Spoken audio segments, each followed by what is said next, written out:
हम पार्ट 1 कर चुके हैं। अगर आपने पार्ट 1 नहीं देखा तो पहले पार्ट 1 जाकर देखिए। सीक्वेंस से चलें। वीडियो का सीक्वेंस और इनका लिंक्स डिस्क्रिप्शन में दे दिया गया है। पहली video what is fraction, how to read fraction in words के बारे में है। दूसरी वीडियो पार्ट 1 है। पार्ट 1 में हमने कंपेयरिंग लाइक फ्रैक्शन सीखा था। आज हम अनलाइक फ्रैक्शंस को कंपेयर करना सीखेंगे। अनलाइक फ्रैक्शन की डेफिनेशन है, अनलाइक फ्रैक्शन ऐसी फ्रैक्शन होती है जिसमें डिनोमिनेटर एक जैसे नहीं होते। 1/16 and 1/4 are unlike fractions. Unlike fractions में दो केसेस हो सकते हैं। एक केस वो है जिसमें फ्रैक्शन के डिनोमिनेटर डिफरेंट होते हैं और न्यूमिनेटर सेम होते हैं, जैसे 1/16 एंड 1/4। दूसरा केस वो है जिसमें फ्रैक्शन के डिनोमिनेटर डिफरेंट होते हैं और न्यूमिनेटर्स भी डिफरेंट होते हैं, जैसे 2/3 एंड 3/4। आइए सबसे पहले डिनोमिनेटर डिफरेंट और सेम न्यूमिनेटर वाली फ्रैक्शन को कंपेयर करना सीखते हैं। इस कंसेप्ट को समझने के लिए हम फ्रैक्शन टाइल्स का इस्तेमाल करते हैं। रेड कलर में टाइल 1 होल को रिप्रेजेंट करता है। अगर हम इसको 2 हाफ्स में कट करते हैं तो एक टाइल का साइज होल का 1/2 हो जाता है। अब हम होल को 3 पार्ट्स में कट करते हैं। अब इसके टाइल का साइज होल का 1/3 हो जाता है। इस तरह हम हर बारी इसको पहले से ज़्यादा पार्ट्स में कट करते हैं। हम हर बारी इसके डिनोमिनेटर्स को इंक्रीज करते हैं। हम होल को 20 पार्ट तक कट करते हैं। हमें ये समझ में आता है कि ज़्यादा पार्ट्स में होल को कट करने से टाइल का साइज छोटा हो जाता है। अगर डिनोमिनेटर लार्जर होता है तो टाइल का साइज छोटा हो जाता है, और अगर डिनोमिनेटर स्मॉलर हो जाता है तो टाइल का साइज बड़ा हो जाता है। याद रखिए, जब हम फ्रैक्शंस को कंपेयर करते हैं जिनके डिनोमिनेटर डिफरेंट और न्यूमिनेटर सेम होते हैं तो लार्जर डिनोमिनेटर वाली फ्रैक्शन छोटी होती है और स्मॉलर डिनोमिनेटर वाली फ्रैक्शन बड़ी होती है। मिसाल के तौर पर हमें फ्रैक्शन 1/16 और 1/4 बेवकूफ़ नहीं बना सकती। डिनोमिनेटर 16 से लगता है कि ये फ्रैक्शन बड़ी होगी, लेकिन ऐसा नहीं है। हम जान चुके हैं कि डिफरेंट डिनोमिनेटर और सेम न्यूमिनेटर में लार्जर डिनोमिनेटर वाली फ्रैक्शन छोटी होती है और स्मॉलर डिनोमिनेटर वाली फ्रैक्शन बड़ी होती है। 1/16 लेस देन 1/4 और 1/4 ग्रेटर देन 1/16। 3/9 और 3/4 में से कौन सी फ्रैक्शन स्मॉलर है?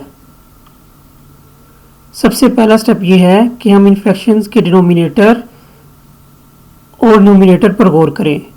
हम गौर करने के बाद इस नतीजे पर पहुंचे हैं कि इन फ्रैक्शन के डिनोमिनेटर डिफरेंट है और नोमिनेटर सेम है।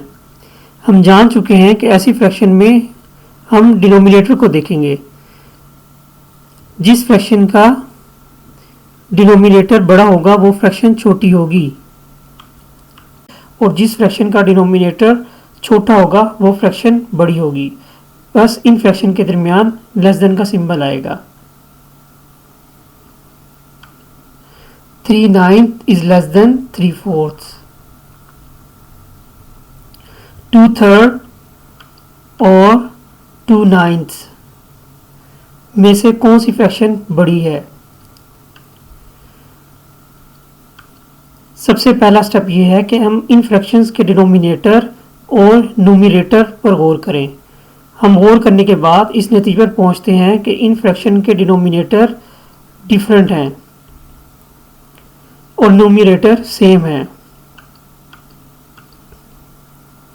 हम जान चुके हैं कि ऐसी फ्रैक्शन में हम डिनोमिनेटर को देखेंगे।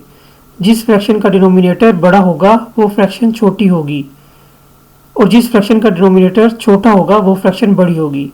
बस इन फ्रैक्शन के दरमियान ग्रेटर देन का सिंबल आएगा। 2/3 इज मोर देन 2/9। जब दो से ज़्यादा फ्रैक्शंस को कंपेयर करते हैं तो हम इनको असेंडिंग या डिसेंडिंग ऑर्डर में अरेंज करते हैं। आइए 1/16, 1/4 और 1/8 को स्मॉलेस्ट टू ग्रेटेस्ट ऑर्डर में अरेंज करते हैं। तमाम फ्रैक्शंस के डिनोमिनेटर डिफरेंट हैं और न्यूमरेटर सेम है। ऐसे केस में लार्जर डिनोमिनेटर वाली फ्रैक्शन सबसे छोटी फ्रैक्शन होती है और स्मॉलर डिनोमिनेटर वाली फ्रैक्शन सबसे बड़ी फ्रैक्शन होती है। सबसे छोटी फ्रैक्शन पहले लिखें और सबसे बड़ी फ्रैक्शन आखिर में लिखें। 1/16 सबसे छोटी फ्रैक्शन है और 1/4 सबसे बड़ी फ्रैक्शन है। 1/16 लेस देन 1/8, 1/8 लेस देन 1/4। अगर आप पहले सबसे छोटी और आखिर में सबसे बड़ी फ्रैक्शन लिखते हैं तो इसे असेंडिंग ऑर्डर कहते हैं। Comparing unlike fractions. अब हम अनलाइक फ्रैक्शन के वो केस देखते हैं जिसमें फ्रैक्शन के डिनोमिनेटर डिफरेंट होते हैं और न्यूमरेटर भी डिफरेंट होते हैं, जैसे 2/3 एंड 3/4। 2/3 में 2 एंड 3/4 में 3 न्यूमरेटर डिफरेंट है। 2/3 में 3 एंड 3/4 में 4 डिनोमिनेटर डिफरेंट है।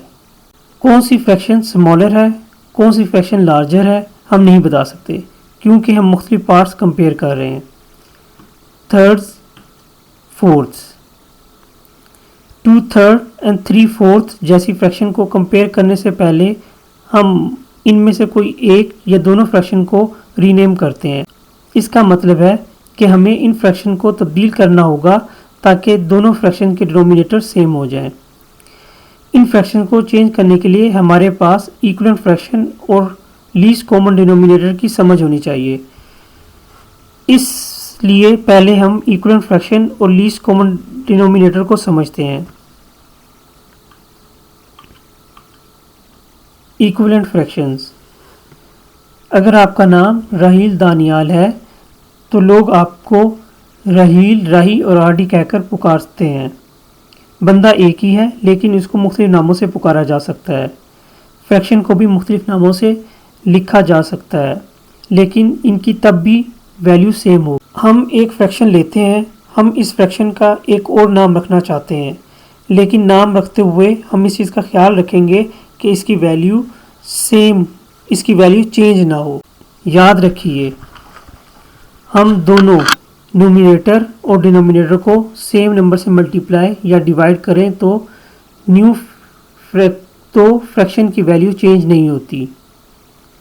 न्यूमरेटर और डिनोमिनेटर को सेम नंबर से मल्टीप्लाई या डिवाइड करने से जो न्यू फ्रैक्शन हासिल होगी वो ओरिजिनल फ्रैक्शन के इक्वल होगी। ओरिजिनल फ्रैक्शन और न्यू फ्रैक्शन एक दूसरे के इक्वल हैं। इन फ्रैक्शन को इक्विवेलेंट फ्रैक्शन कहते हैं। इक्विवेलेंट का मतलब होता है इक्वल इन वैल्यू। जब हम इक्वल फ्रैक्शन मालूम करने के लिए मल्टीप्लाई करते हैं तो हम मल्टीप्लाई करने के लिए अपनी मर्ज़ी का कोई भी नॉन ज़ीरो नंबर इस्तेमाल कर सकते हैं, लेकिन जब हम डिवाइड करते हैं तो हम कॉमन फैक्टर का इस्तेमाल करते हैं। कॉमन फैक्टर वो नंबर है जो दोनों न्यूमरेटर और डिनोमिनेटर को डिवाइड करता है। अगर एक के अलावा कोई होल नंबर नहीं है जो दोनों न्यूमिनेटर और डिनोमिनेटर को डिवाइड करे तो फ्रैक्शन लोएस्ट टर्म में है। हम एक ही स्टेप में फ्रैक्शन को लोएस्ट टर्म में रिड्यूस कर सकते हैं अगर हम न्यूमिनेटर और डिनोमिनेटर को ग्रेटेस्ट होल नंबर से डिवाइड करते हैं। वो नंबर ग्रेटेस्ट कॉमन फैक्टर कहलाता है। अब हम एग्जाम्पल से इक्वल फ्रैक्शन को समझते हैं। दो फ्रैक्शन मालूम करें जो वैल्यू में इक्वल हो 9/12 के। हम जान चुके हैं कि हम दोनों न्यूमिनेटर और डिनोमिनेटर को मल्टीप्लाई या डिवाइड करके इक्वल फ्रैक्शन हासिल करेंगे। आइए हम मल्टीप्लाई करके इक्वल फ्रैक्शन हासिल करते हैं। फ्रैक्शन का नाम बदलने के लिए हम न्यूमिनेटर और डिनोमिनेटर को सेम नंबर से मल्टीप्लाई करेंगे। हमारी चॉइस है कि हम किसी भी नंबर से मल्टीप्लाई कर सकते हैं। 2, 3 और 10 इजी नंबर हैं, हम 2 से मल्टीप्लाई करते हैं। 9/12 is equal to 9 times 2 is equal to 18 divided by 12 times 2 is equal to 24। हम देख सकते हैं कि 9/12 और 18/24 के कलर पार्ट बिल्कुल एक जैसे हैं, जिससे हमें पता चला कि इनकी वैल्यू सेम है। इनकी वैल्यू कैसे सेम है इसको समझने के लिए हम प्रॉपर्टी ऑफ 1 को समझते हैं। प्रॉपर्टी ऑफ 1 कहता है कि जब हम कोई नंबर 1 से मल्टीप्लाई करें तो नंबर की वैल्यू चेंज नहीं होती। 9 times 1 is equal to 9, 12 times 1 is equal to 12। जब हम न्यूमिनेटर और डिनोमिनेटर को सेम नंबर से मल्टीप्लाई करते हैं तो हकीकत में हम फ्रैक्शन को 1 से ही मल्टीप्लाई कर रहे होते हैं। 1 से मल्टीप्लाई करने से वही फ्रैक्शन हासिल हो जाती है। इस तरह फ्रैक्शन की वैल्यू तब्दील नहीं होती।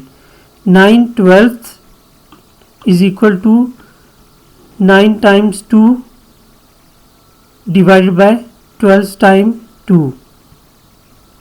याद रखिए, जब नोमिनेटर और डिनोमिनेटर इक्वल हो जाए तो फ्रैक्शन की वैल्यू 1 हो जाती है। यहाँ 2 halves इज इक्वल टू 1 है।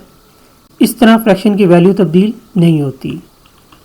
आइए हम डिवाइड करके इक्वल फ्रैक्शन हासिल करते हैं। फ्रैक्शन का नाम बदलने के लिए हम न्यूमिनेटर और डिनोमिनेटर को सेम नंबर से डिवाइड करते हैं। मल्टीप्लाई में हमारे पास चॉइस होती है कि हम किसी भी नंबर से दोनों न्यूमिनेटर और डिनोमिनेटर को मल्टीप्लाई कर सकते हैं, लेकिन डिवीजन में हम सिर्फ कॉमन फैक्टर का इस्तेमाल कर सकते हैं। कॉमन फैक्टर वो नंबर होता है जो दोनों न्यूमिनेटर और डिनोमिनेटर को डिवाइड करता है। 9/12 में 9 ऑड है और 12 इवन है, इसलिए हमें ऑड नंबर से ही डिवाइड करना होगा। 3 ऑड नंबर दोनों न्यूमिनेटर और डिनोमिनेटर को डिवाइड कर सकता है।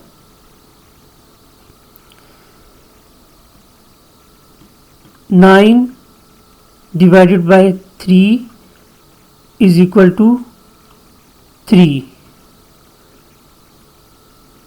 over 12 divided by 3 is equal to 4।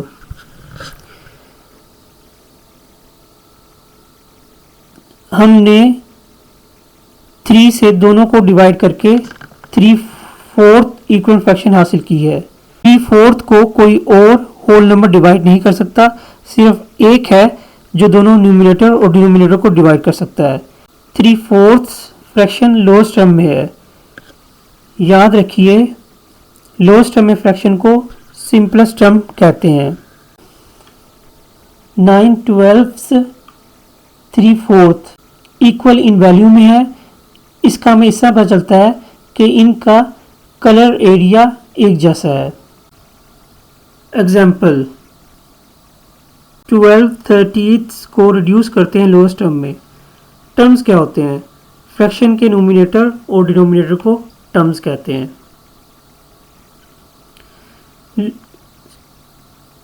Lowest term smallest number होते हैं।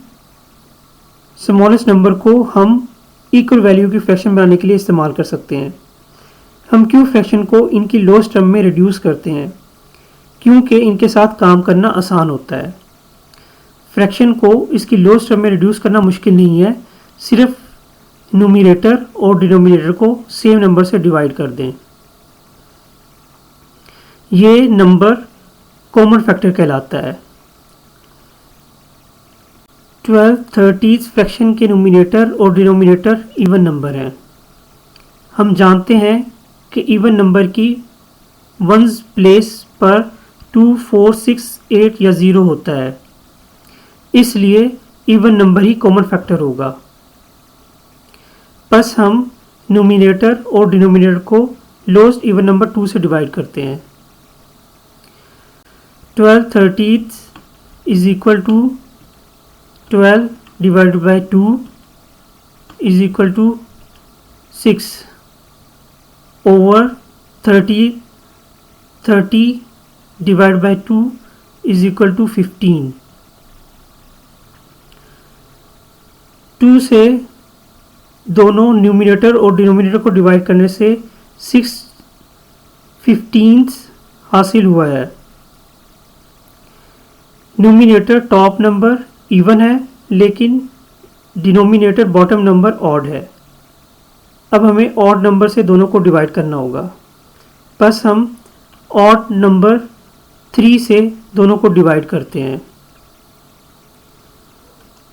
6/15 is equal to 6 divide by 3 is equal to 2 over 15 divide by 3 is equal to 5। Divide करने से हमने 2/5 हासिल किया है। अब हम एक के अलावा किसी दूसरे नंबर से दोनों टर्म्स को डिवाइड नहीं कर सकते। अब 12/30 की लोएस्ट टर्म हासिल हो गई है। So 12/30 is equal to 2/5। Using greatest common factor to simplify fraction. हमने पिछली एग्जांपल में 12/30 को 2 स्टेप में रिड्यूस किया था। हमने पहले स्टेप में 6/15 हासिल किया था जो लोएस्ट टर्म में नहीं था। हमने दूसरे स्टेप में 2/5 हासिल किया था जो लोएस्ट टर्म में था। हम एक ही स्टेप में फ्रैक्शन को लोएस्ट टर्म में रिड्यूस कर सकते हैं अगर हम ग्रेटेस्ट होल नंबर से न्यूमरेटर और डिनोमिनेटर को तकसीम करते हैं। ये number greatest common factor GCF कहलाता है। चलो एक नज़र डेफिनेशन पर डालते हैं। फैक्टर्स वो नंबर होते हैं जो दिए गए नंबर्स को मुकम्मल तकसीम कर दे। जैसे 6 2 पर मुकम्मल तकसीम हो जाता है। 2 6 का फैक्टर है। कॉमन फैक्टर्स वो नंबर होते हैं जो दिए गए नंबर्स के सेट को मुकम्मल तकसीम कर दें। जैसे 12 और 9 3 पर मुकम्मल तकसीम हो जाते हैं। 3 9 और 12 का कॉमन फैक्टर है। ग्रेटेस्ट कॉमन फैक्टर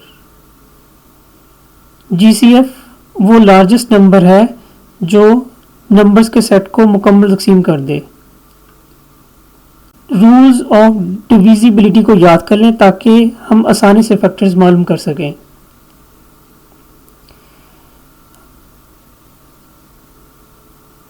हम ग्रेटेस्ट कॉमन फैक्टर और सिंपलेस्ट फॉर्म ऑफ फ्रैक्शन को एग्जाम्पल से समझते हैं।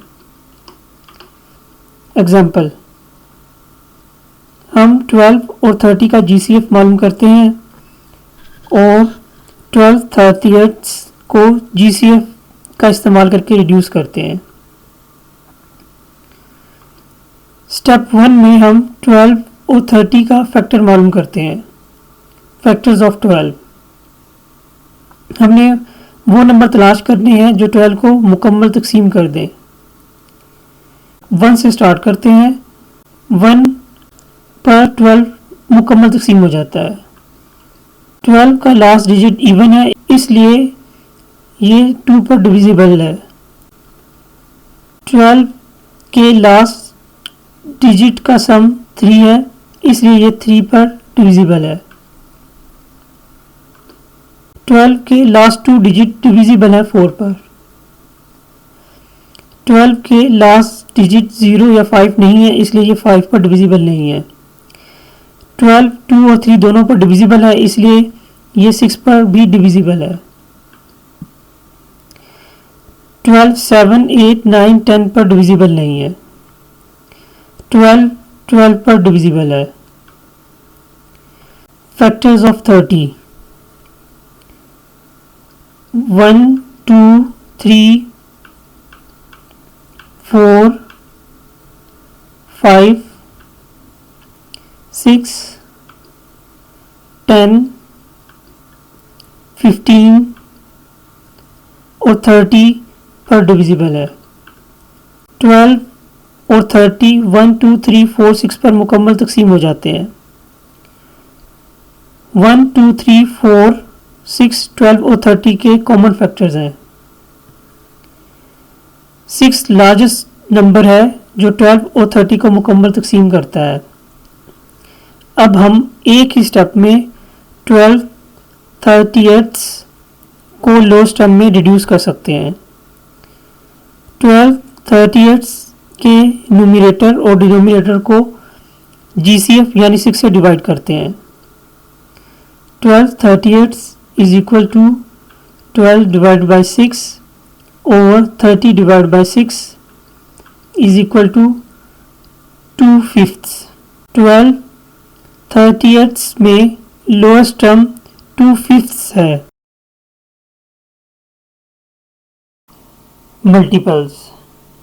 मल्टीपल्स अनलाइक फ्रैक्शन को कंपेयर करने और ऑर्डर में अरेंज करने में हमारी मदद करते हैं। चलो एक नज़र डेफिनेशंस पर डालते हैं। मल्टीपल नंबर और किसी भी होल नंबर का प्रोडक्ट मल्टीपल होता है। 2 के टेबल को रिकॉल करें। 2 4 6 एंड सो ऑन मल्टीपल की एग्जांपल्स हैं। कॉमन मल्टीपल 2 या 2 से ज़्यादा नंबर्स के कुछ मल्टीपल्स जो ग्रुप में कॉमन होते हैं कॉमन मल्टीपल कहलाते हैं। 6 12 18 2 और 3 के कुछ कॉमन मल्टीपल्स हैं। लीस्ट कॉमन मल्टीपल 0 के सिवा सबसे छोटा मल्टीपल जो 2 या 2 से ज़्यादा नंबर्स में कॉमन होता है LCM कहलाता है। मल्टीपल्स और LCM को एग्जाम्पल से समझते हैं। एग्जाम्पल 6 और 8 का LCM मालूम करें। पहले स्टेप में हम 6 और 8 के कुछ मल्टीपल की फहरिस्त बनाते हैं। 6 के टेबल को रिकॉल करें।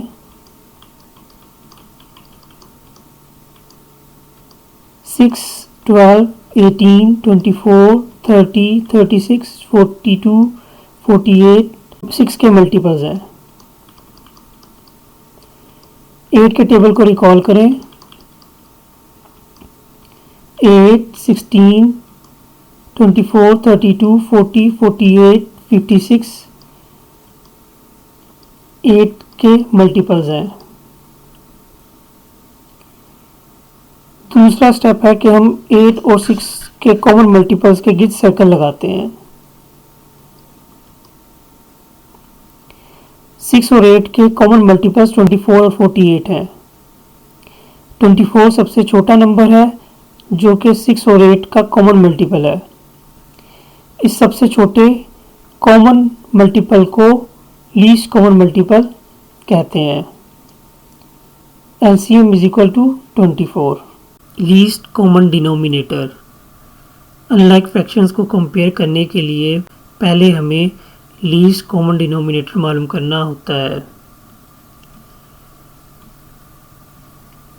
पिछली एग्जांपल में हमने लीस्ट कॉमन मल्टीपल मालूम करना सीखा था। अगर नंबर्स फ्रैक्शन हो और हम फ्रैक्शंस के डिनोमिनेटर का लीस्ट कॉमन मल्टीपल मालूम करें तो लीस्ट कॉमन मल्टीपल ही लीस्ट कॉमन डिनोमिनेटर होगा। अब हम दो फ्रैक्शंस के लीस्ट कॉमन डिनोमिनेटर मालूम करने के लिए दर्जेल मराइल पर अमल करते हैं।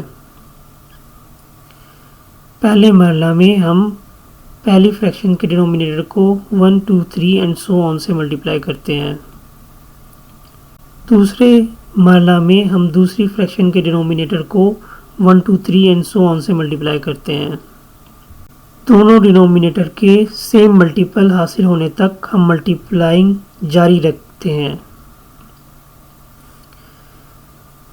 जब हम मल्टीप्लाई करके आंसर हासिल करते हैं तो वो आंसर मल्टीपल होता है।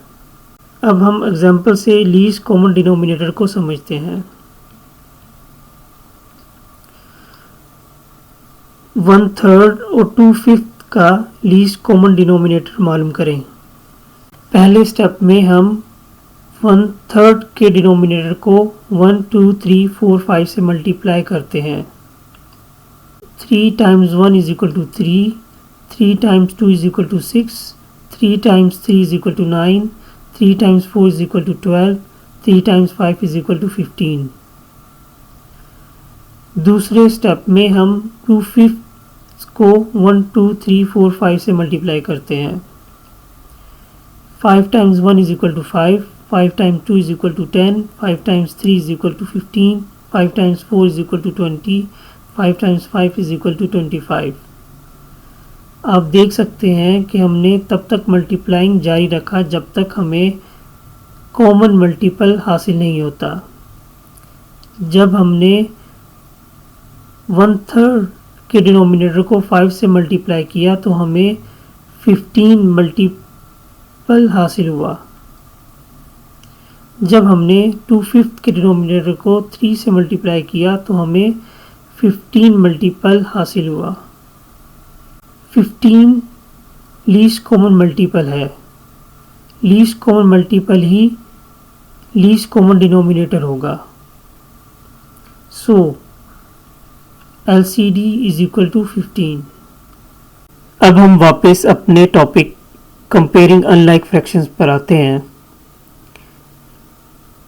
हम अनलाइक फ्रैक्शंस का वो केस देख रहे हैं जिसमें फ्रैक्शंस के डिनोमिनेटर डिफरेंट होते हैं और नोमिनेटर्स भी डिफरेंट होते हैं।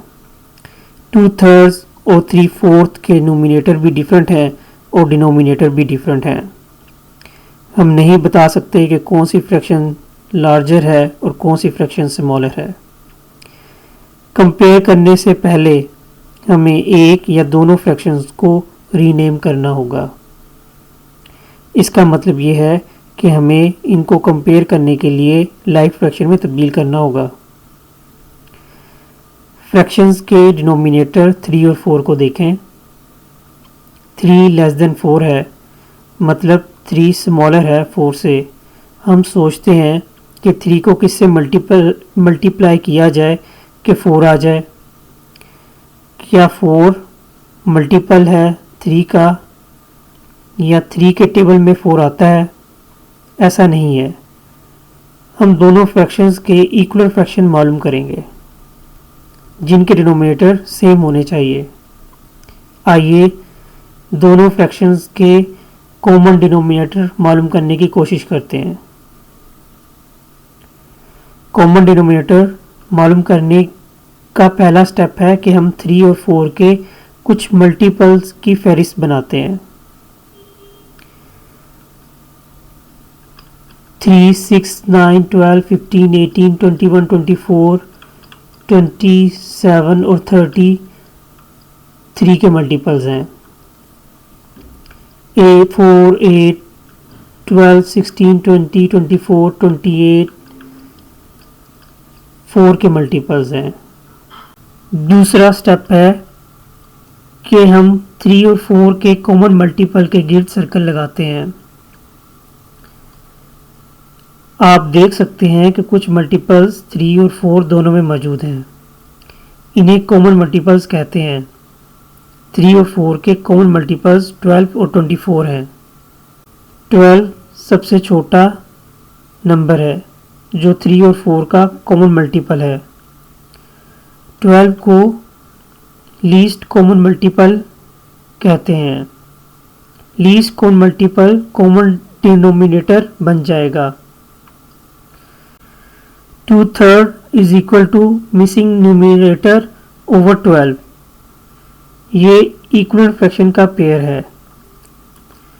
और 3/4 is equal to missing numerator over 12। ये भी इक्वल फ्रैक्शन का पेयर है। हम जानते हैं कि इक्वल फ्रैक्शन मालूम करने के लिए हम फ्रैक्शन के न्यूमरेटर और डिनोमिनेटर को सेम नंबर से मल्टीप्लाई या डिवाइड करते हैं। गिवन डिनोमिनेटर 12 को दोनों डिनोमिनेटर मतलब 3 और 4 से हासिल करने के लिए हम इन डिनोमिनेटर्स को किसी नंबर से मल्टीप्लाई करेंगे। इस नंबर के बारे में जानने के लिए हम दिए गए डिनोमिनेटर को फ्रैक्शन के डिनोमिनेटर पर तकसीम करते हैं। तकसीम से जो आंसर आएगा इसको फ्रैक्शन के न्यूमिनेटर से मल्टीप्लाई करते हैं। 2/3 is equal to missing numerator over 12। Missing number मालूम करने के लिए 12 को 3 पर तकसीम करते हैं। तकसीम करने से 4 आंसर आता है। इस 4 को न्यूमिनेटर से मल्टीप्लाई करते हैं। 8/12 इक्वल फ्रैक्शन हासिल हुई है। 3/4 is equal to missing numerator over 12। Equal fraction का न्यूमिनेटर मालूम करने के लिए 12 को 4 पर तकसीम करते हैं। 3 आंसर हासिल हुआ है। इसको न्यूमिनेटर और डिनोमिनेटर से मल्टीप्लाई करते हैं। 9/12 इक्वल फ्रैक्शन हासिल हुई है। अब हम 8/12 और 9/12 को कंपेयर कर सकते हैं। दोनों फ्रैक्शंस के डिनोमिनेटर सेम है, इसलिए हम न्यूमिनेटर देखेंगे। जिसका न्यूमिनेटर लार्जर होगा वो फ्रैक्शन लार्जर होगी, जिसका न्यूमिनेटर स्मॉलर होगा वो फ्रैक्शन स्मॉलर होगी। 8/12 लेस देन 9/12, सो 2/3 लेस देन 3/4 और 9/12 greater than 8/12, so 3/4 greater than 2/3. I can't find a common denominator. अगर हम डिनोमिनेटर के कुछ मल्टीपल्स की लिस्ट बनाते हैं और हमें कॉमन मल्टीपल नहीं मिलता तो हम स्टक हो जाते हैं।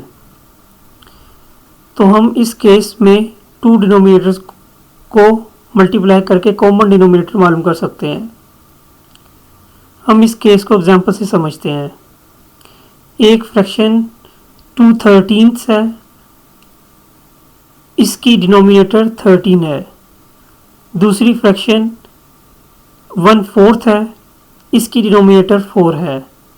हम दोनों डिनोमिनेटर को मल्टीप्लाई करते हैं। हमें 13 टाइम्स 4 को मल्टीप्लाई करने से कॉमन डिनोमिनेटर 52 हासिल होता है। यहाँ हम 2/13 के डिनोमिनेटर और न्यूमिनेटर को 1/4 के डिनोमिनेटर 4 से मल्टीप्लाई कर रहे हैं। 1/4 फ्रैक्शन के न्यूमिनेटर और डिनोमिनेटर को 2/13 के डिनोमिनेटर 13 से मल्टीप्लाई कर रहे हैं। 2 times 4 is equal to 8, 13 times 4 is equal to 52, 1 times 13 is equal to 13, 4 times 13 is equal to 52। अब इन दोनों फ्रैक्शन के डिनोमिनेटर सेम हो गए हैं। हम इनको कंपेयर या ऐड या सब्ट्रैक्ट कर सकते हैं। ऐड या सब्ट्रैक्ट करने के बाद पॉसिबल है इनको सिंप्लीफाई या रिड्यूस करना पड़ जाए। इसी वीडियो में हमने फ्रैक्शन को सिंप्लीफाई करना भी सीखा है। अगर हमें लीस्ट कॉमन डिनोमिनेटर की समझ नहीं है तो हम डिफरेंट डिनोमिनेटर की दो फ्रैक्शंस को मॉडल का इस्तेमाल करके कंपेयर कर सकते हैं। Use models to compare 3/4 and 5/6। Step 1 में हम एक साइज के दो रेक्टेंगल्स ड्रॉ करते हैं।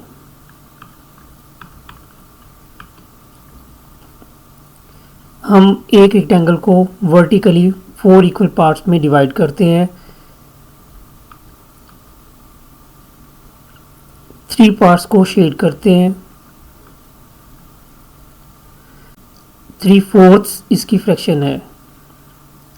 अब हम दूसरी रेक्टेंगल को हॉरिजॉन्टली 6 इक्वल पार्ट में तकसीम करते हैं और 5 पार्ट्स को शेड करते हैं। इसकी फ्रैक्शन 5/6 है। स्टेप 2 में हम दोनों रेक्टेंगल्स को एक जैसे बराबर हिस्सों में तकसीम करते हैं। हम मॉडल के 3/4 को हॉरिजॉन्टली 6 इक्वल पार्ट्स में डिवाइड करते हैं।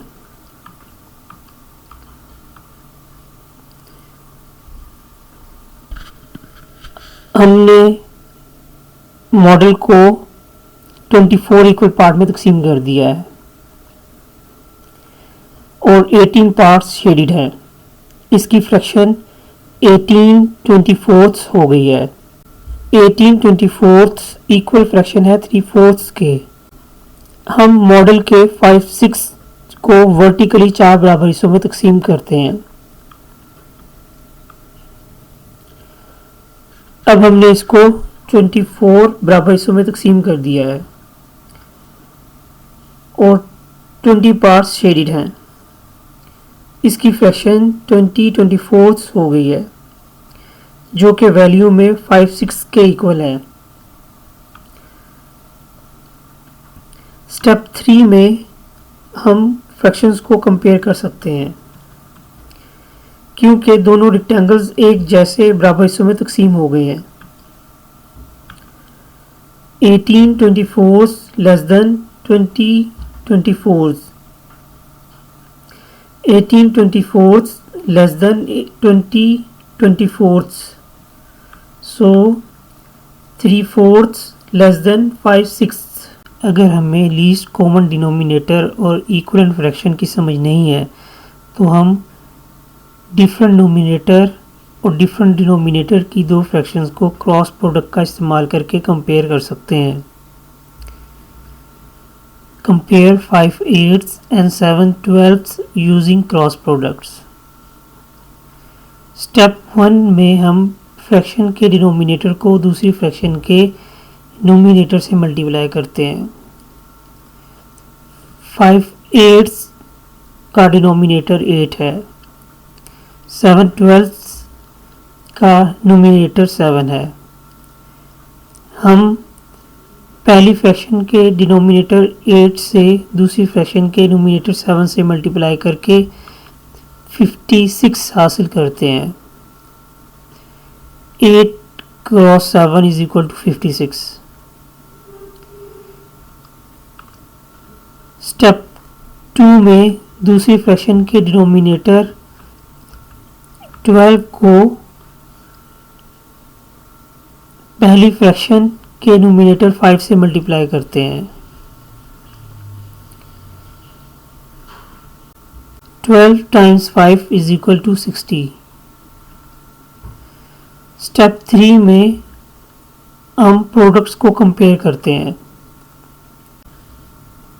क्योंकि 60 ग्रेटर देन 56 है प्लस 5/8 ग्रेटर देन 7/12 है। अनलाइक फ्रैक्शन को तरतीब देना। आइए 3/4, 5/8 और 1/2 को असेंडिंग ऑर्डर में लिखते हैं। स्टेप 1, डिसाइड करें कि हम किस किस्म के फ्रैक्शंस को कंपेयर करने जा रहे हैं। मतलब कि फ्रैक्शन के डिनोमिनेटर और नोमिनेटर कैसे हैं। क्या सेम डिनोमिनेटर और डिफरेंट नोमिनेटर हैं या डिफरेंट डिनोमिनेटर और सेम न्यूमरेटर है, या डिफरेंट डिनोमिनेटर और डिफरेंट न्यूमरेटर है। हम 3/4, 5/8 और 1/2 के न्यूमरेटर और डिनोमिनेटर के बारे में क्या देखते हैं? राइट, डिनोमिनेटर और नोमिनेटर डिफरेंट हैं। हमें फ्रैक्शन को रीनेम करना चाहिए ताकि इन सब फ्रैक्शन के डिनोमिनेटर सेम हो जाएं। स्टेप 2, लोएस्ट कॉमन डिनोमिनेटर मालूम करें। हम टेबल बनाते हैं जो फ्रैक्शंस के लोएस्ट कॉमन डिनोमिनेटर मालूम करने में हमारी मदद करता है। सबसे पहले एक टेबल ड्रॉ करें जो इस तरह नज़र आता है। टेबल के टॉप पर multiply 1, multiply 2, multiply 3 and multiply 4 लिखें। टेबल के फ्रंट में हर फ्रैक्शन के डिनोमिनेटर्स को लिखें। 3/4 में 4 डिनोमिनेटर है, 5/8 में 8 डिनोमिनेटर है, 1/2 में 2 डिनोमिनेटर है। अब हर डिनोमिनेटर को टेबल के टॉप पर हर नंबर से मल्टीप्लाई करें। 4 times 1 is equal to 4, 4 times 2 8, 4 times 3 12, 4 times 4 16, 8 times 1 8, 8 times 2 16, 8 times 3 24, 8 times 4 32, 2 times 1 2, 2 times 2 4, 2 times 3 6, 2 times 4 8। 8 multiple तीनों डिनोमिनेटर्स में मौजूद है। 8 लीस्ट कॉमन मल्टीपल है, लीस्ट कॉमन मल्टीपल ही लीस्ट कॉमन डिनोमिनेटर बन जाता है। LCD is equal to 8। 3/4 is equal to missing numerator over 8। ये इक्विवेलेंट फ्रैक्शन का पेयर है। 5/8 is equal to missing numerator over 8। ये भी इक्विवेलेंट फ्रैक्शन का पेयर है। 1/2 मिसिंग न्यूमरेटर ओवर 8, ये भी इक्विवेलेंट फ्रैक्शन का पेयर है। Step 3, rename the fractions. 3/4 की इक्विवेलेंट फ्रैक्शन का मिसिंग न्यूमरेटर मालूम करने के लिए कॉमन डिनोमिनेटर 8 को फ्रैक्शन के डिनोमिनेटर 4 से डिवाइड करते हैं। डिवाइड करने से 2 आंसर आता है। इस आंसर को फ्रैक्शन के न्यूमरेटर 3 से मल्टीप्लाई करें। 3 times 2 is equal to 6। 6/8 equivalent fraction हासिल हुई है।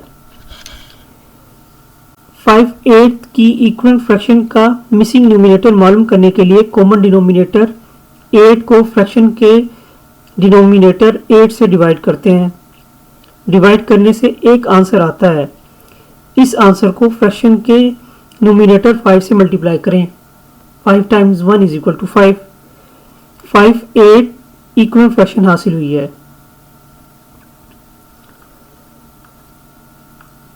1/2 की इक्विवेलेंट फ्रैक्शन का मिसिंग न्यूमरेटर मालूम करने के लिए कॉमन डिनोमिनेटर 8 को फ्रैक्शन के डिनोमिनेटर 2 से डिवाइड करते हैं। डिवाइड करने से 4 आंसर आता है। इस आंसर को फ्रैक्शन के न्यूमरेटर 1 से मल्टीप्लाई करें। 1 times 4 is equal to 4। 4/8 equivalent fraction हासिल हुई है। हमने तीनों फ्रैक्शंस को रीनेम कर लिया है। स्टेप 4, फ्रैक्शंस को ऑर्डर में रखें। तीनों फ्रैक्शंस के डिनोमिनेटर सेम हैं, इसलिए हम नोमिनेटर को कंपेयर करेंगे। सबसे छोटी फ्रैक्शन पहले लिखें और सबसे बड़ी फ्रैक्शन आखिर में लिखें।